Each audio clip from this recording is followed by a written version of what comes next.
The phone has rang, as they say here, many times with client concerns, fears, many of which we've probably forgotten collectively as investors. We're going to recap what those were, where we sit here as we head into the back half of the year.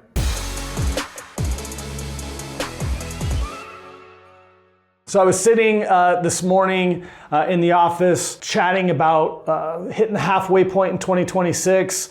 Someone mentioned, oh yeah, in Greenland. And I was like, oh yeah, that was a thing. Had thought about doing a recap, as we often do here at the midpoint. But 2026, we came into telling you we thought it would be a constructive year. That was our January 9th commentary to kick off the year, but one that wouldn't be without headwinds. And I would be the first to admit, while we were confident in that general idea, would have never guessed just how many challenges would be facing markets in just this first 6 months. But just like the Greenland geopolitical fears and consternation, and as the US becoming uninvestable, there have been many more. So I'm going to go through some of these. Hopefully the main takeaway is just like, oh yeah, that happened, and yet share kind of where we're at, why we're at where we're at, and what we might expect going forward here in the back half of the year. As we go through, and this is by no means a comprehensive list, and forgive me for the list form of this, but in January, you had a 10% drop in gold after some all-time highs. Liquidity concerns. Is there going to be a liquidity crunch? Is this endemic or an example of global financial strain that's about to hit the system? You had Greenland and the consternation around that, including many meetings within the Eurozone. Federal Reserve independence. We're going to sue Jerome Powell. The announcement of a Department of Justice inquiry into a sitting Fed chair. Tariff turmoil. Are they legal? Are they not legal? How are refunds going to work?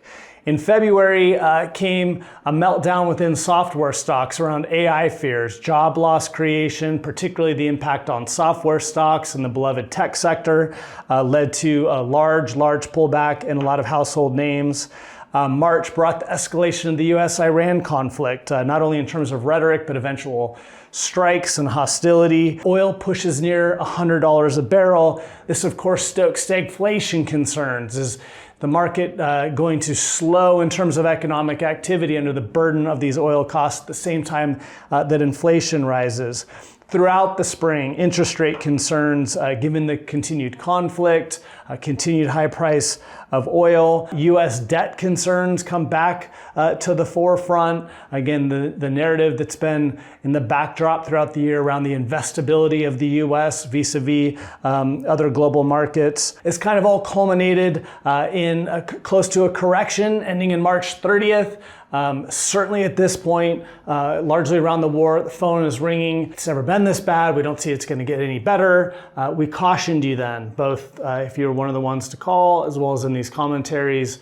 Hold tight. Shared a lot of data around conflicts and how markets actually resolve themselves very, very quickly. Nobody had in mind what would come next, which was the best quarterly return for equity markets since Q2 of 2020. That was obviously hockey sticking off the COVID lows. In just Q2, you had the S&P up roughly 15%, the NASDAQ up almost 20%. Huge rebound that a lot of people missed. Fortunately, not our clients that followed our advice, but here we are now sitting in June with some renewed volatility here in the last month. You had a June 5th hot jobs report that people worried would make the Fed hike rates.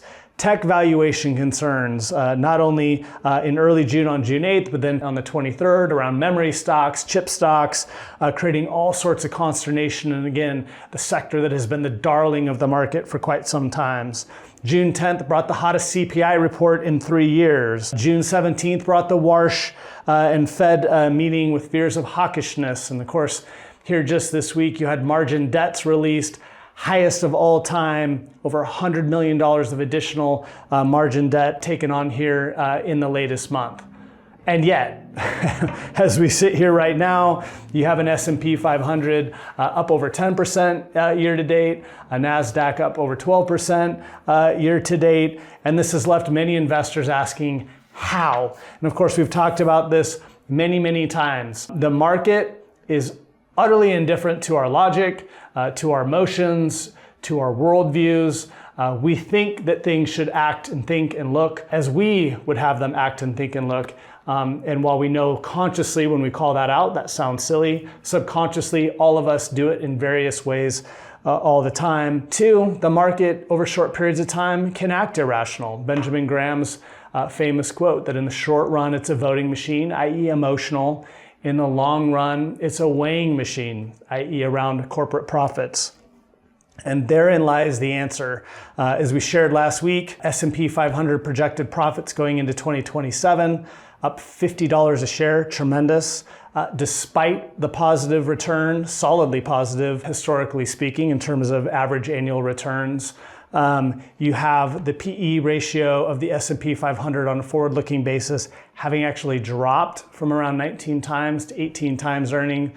That's the answer to the test question. Now, does that mean we won't face renewed volatility in Q3 or Q4? We've told you we think we will, whether that's around Warsh and Fed policy, whether that's around the knock-on effects of oil availability going into Q3, midterm elections. There'll be more challengers that'll step into the ring, to use our analogy from a few weeks ago.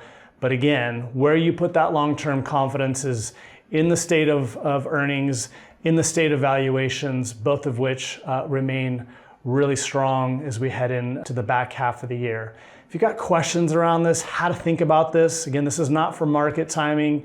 It's for creating frameworks that help reduce the emotionality of this process. We're here to have those conversations anytime. Thanks so much.